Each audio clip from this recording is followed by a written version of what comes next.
So next topic is salinity and temperature calculation in CMS. And again, for each case, salinity and temperature, I pick two demo cases. And for salinity, I pick Matagorda Bay in Texas. And for temperature, I pick a case in a small estuary inside Chesapeake Bay. And before I talk about temperature salinity, I would say this is CMS is a two-dimensional model. And this kind of calculation, because salinity temperature is a 3D phenomenon, especially in estuarine or deep coastal area. But for this calculation in coastal application, it can only basically used for like a well-mixed system. So you need assuming my system is a two-dimensional vertical well-mixed system. So we can apply this calculation there. And if it's a 3D system, we don't suggest you use this calculation here. And also, right now for salinity calculation, we have a small bug in interface. And when you read in time series salinity, it didn't show the time correctly. But we can fix that after this webinar. And when I'm doing demo, since most of the setup is very similar between salinity and temperature, I will show you temperature setup. And but when I give talk, I will cross reference to temperature and both temperature and salinity. And first, talk about background information, and then how CMS-Flow calculates salinity and temperature, how to set up a model, and this including initial condition and boundary condition. And then after that, you export your CMS-Flow file and then make your simulation. So the figure here on the right-hand side shows the demo case we picked. And so the top one is Matagorda Bay. And this is a grid look like. And those letter is a station. So after simulation, we compare the result with measurement at those locations. And the bottom one is a small estuary. It's a very small estuary. And but we have a very high resolution in this grid since it's like a river, small river flow down. So we need a very high resolution. We have many grid here, and so you can see it's inside Chesapeake Bay, and also there's a two station we compare with simulation result after we do simulation. And then the third station, LE 3.4, is a station we use measurement to specify our boundary temperature. So water salinity and temperature is an important physical property for environmental science, I think. And for cohesive sediment, salinity change can change aggregation and consolidation, but as you know, we don't have a cohesive right now in CMS, but it does change the feature of or property of a cohesive sediment, and also it can change the physical environment and water quality, and so water quality model and ecological model very often require our model can give output of water temperature and salinity for their model, water quality model simulation. So that's an important parameter for those model. Yeah. From time to time, although it's a two-dimensional calculation, people send a request, or they try to run CMS with salinity calculation. Since temperature is added later, and we have salinity early, like 2012, 2013.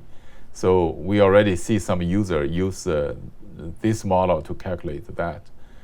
And also, since this is a 2D model, and the salinity temperature calculation do not affect hydrodynamic in CMS.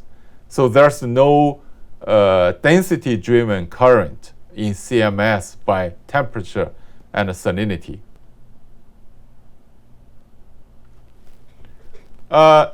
So here is an equation for salinity and temperature transport in CMS.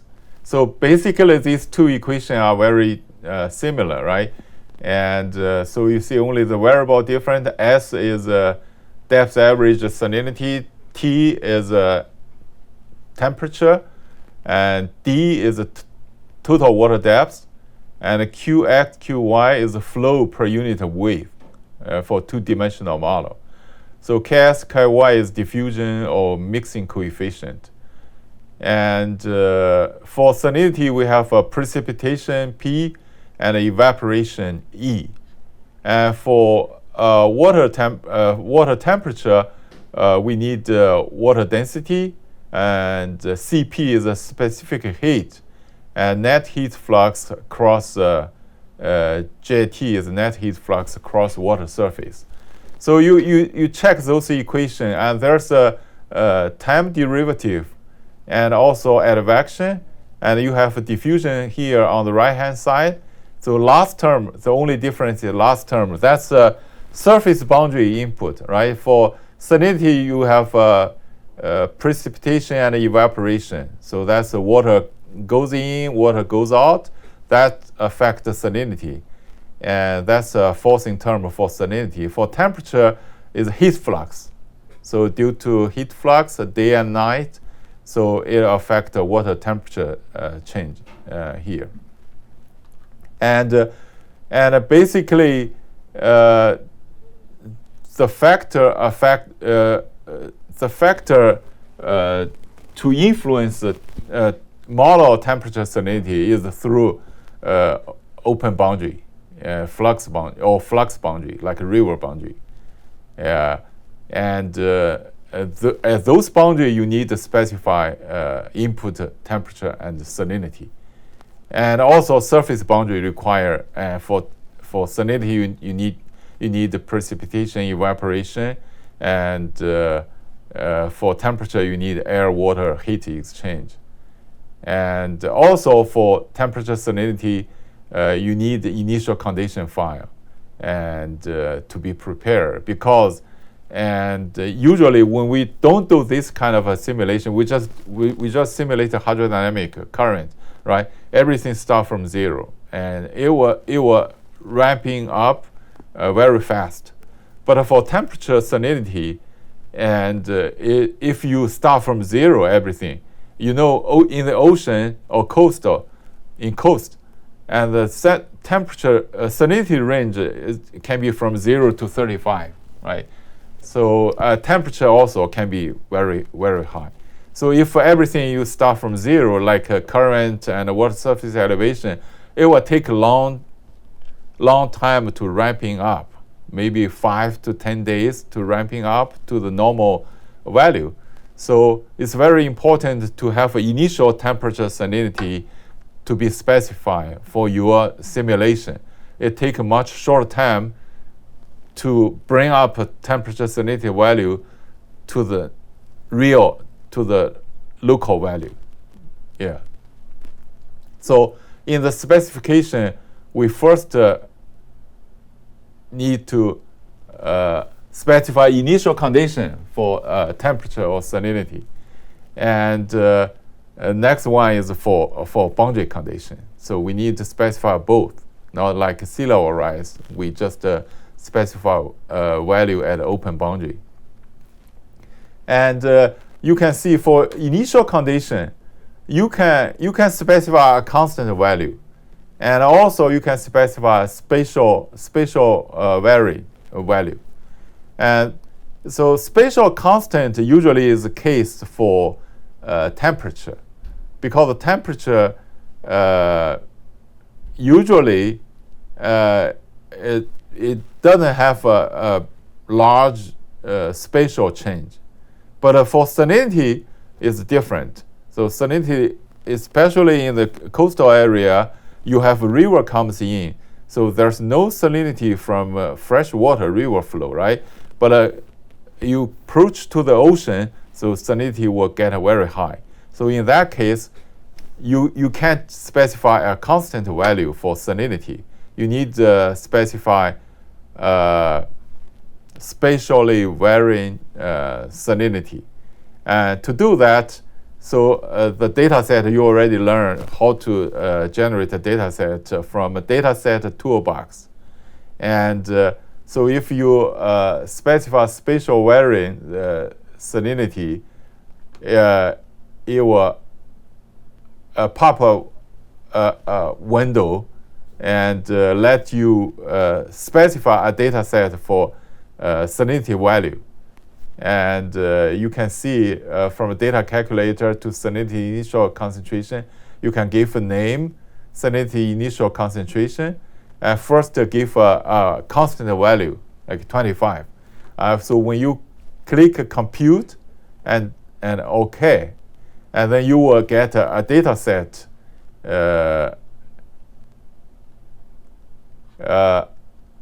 in the data tree here. So you see salinity initial concentration. And we assign a constant value for 25. But in this case, we really, for this location, we have some river inflow from here, and also fresh water coming in from here. So based on those information, we assign some value in different area. So the SMS did an interpolation based on the value we assign to different area. So it generates an initial condition data set like this. So that's the data set we use for the simulation. And to get a better initial condition, you can also run the model for a few days and then save a data file from last time frame, and then read that into a data set, read that into the model setup, and then run the model with that data set as your initial condition. And this is the initial condition we set up. You see there's a break between area and area, right? The value is not smooth. But this is the initial condition we use. So after we run model for a few days, so we get a salinity distribution in the area like this. So we use this data set as a initial condition to run the salinity simulation. So this is for salinity setup. And also for salinity setup, we need to set up a boundary condition, right? So similar to sea level rise, we click water surface elevation forcing boundary, and then right click, and we get assign boundary condition here, right? And same thing, we go to salinity temperature calculation page, right? We check salinity box, and then we click this icon. So we can read in a TSD file, and then from the data, and we got. And so as I mentioned, right now the interface has a small bug there, so we can fix that.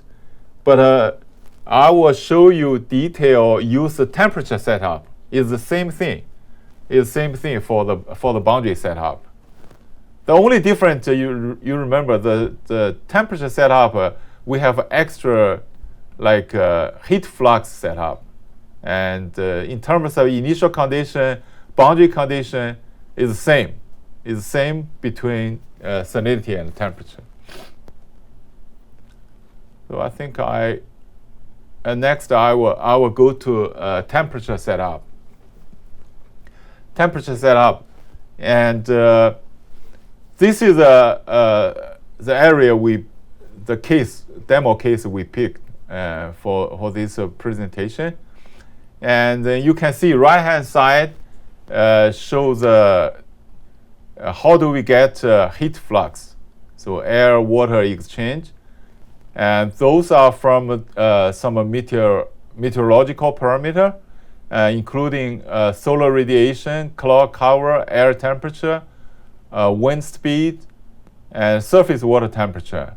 And based on those bulk formula, and we can calculate each component. So it's short wave solar radiation, long wave atmospheric radiation, latent heat flux, and sensible heat flux. So you add it up, get a total heat flux.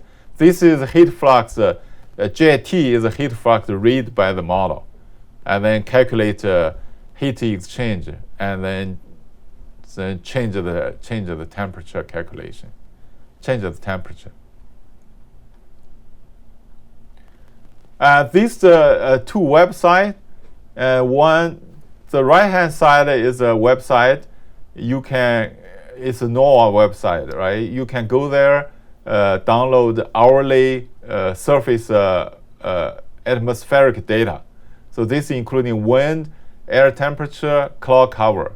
There's a lot of stations, and most of nation's airport. So you can go there, pick your location, and download your meteorological parameter here.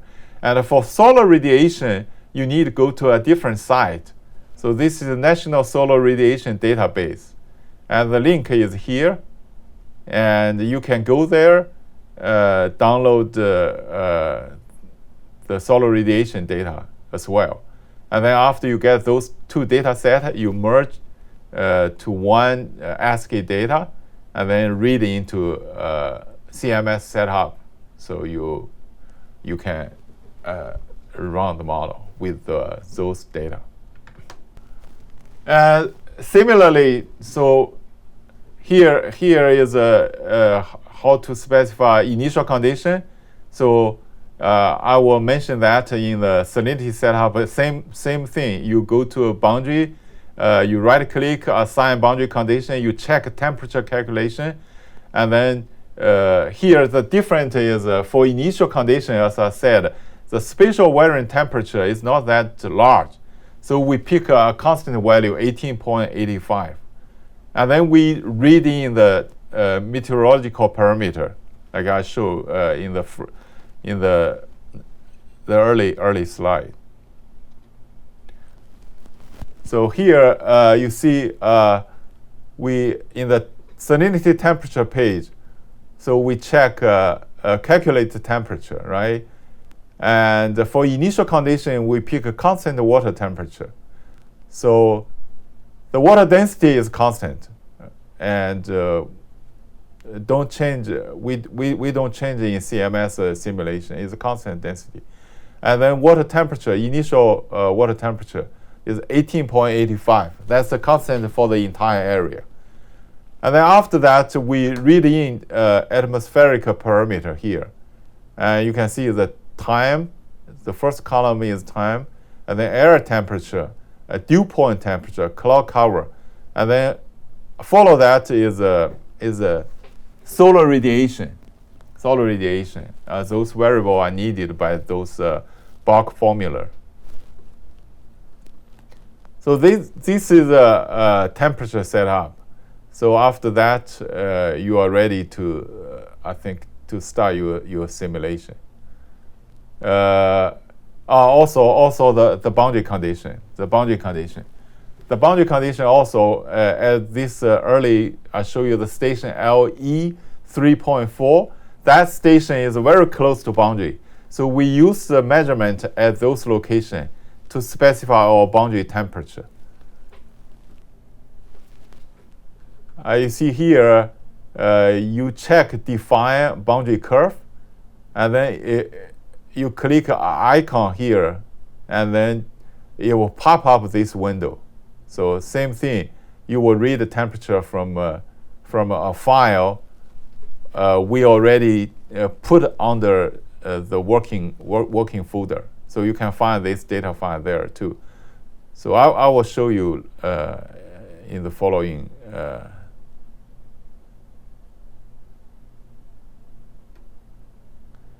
So everything ready, and then you save a project, export CMS-Flow, and then launch CMS-Flow.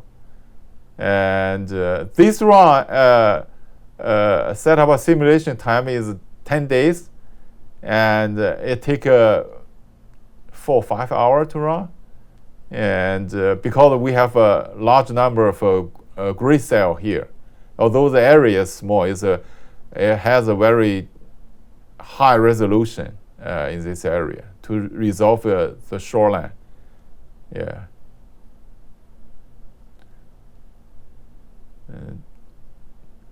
This is the model result, and the left-hand side is a salinity comparison between model and data. You see here at the 5 location, and CMS result is red line, and data is blue. Yeah. You see it's matched pretty well. And for right-hand side is the temperature comparison at these 2 locations. Those are the simulation results after. So I run 20 day, I think almost 20-day simulation here, and to cover the data measurement period and compare with data.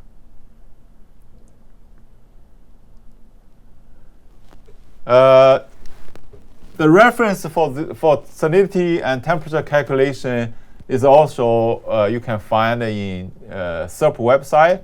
There's 2 technical notes, and more detailed information here, and also same demo case in these 2